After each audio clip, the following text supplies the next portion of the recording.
आपण पाहत आहात सत्यदर्शन न्यूज। डॉन अरुण गवळीची तुरुंगातून कायमची सुटका।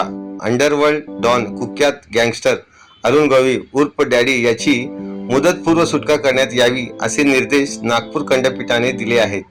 1 महिन्याच्या आत अंडरवर्ल्ड डॉन अरुण गवळीची मुदतपूर्व सुटका करण्याचे कोर्टाचे निर्देश देण्यात आले आहेत। 2006 सालच्या शासन निर्णयाच्या आधारे कुख्यात डॉन अरुण गवळीनं शिक्षेतून सूट देण्याची मागणी केली होती। अखेर नागपूर खंडपीठाने अरुण गवळी याच्या सुटकेचे निर्देश देत या संदर्भात उत्तर देण्यासाठी जेल प्रशासनाला 4 आठवड्यांचा अवधीही देण्यात आला आहे।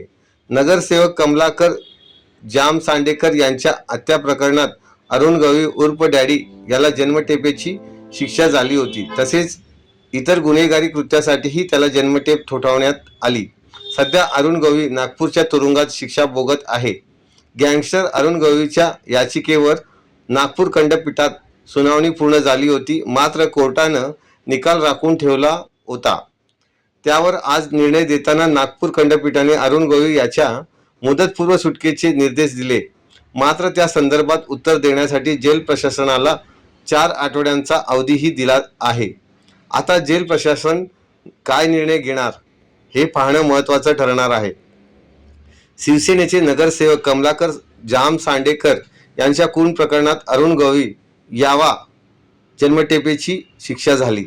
तो नागपूर मध्यवर्ती कारागृहात शिक्षा भोगत आहे। ही घटना 2 मार्च 2007 रोजी घडली होती। कमलाकर जामसांडेकर यांचं त्यांच्या भागातील सदाशिव सुर्वे नावाच्या इसमासोबत प्रॉपर्टीवरून वाद सुरू होता। सदाशिवनेच गवळीच्या हस्तकांमार्फत ही सुपारी दिली होती। त्यानंतर अरुण गवळीने या सुपारीची प्रताप गोडसेला जबाबदारी दिली होती। 2 मार्च रोजी कमलाकर जामसांडेकर यांची हत्या करण्यात आली।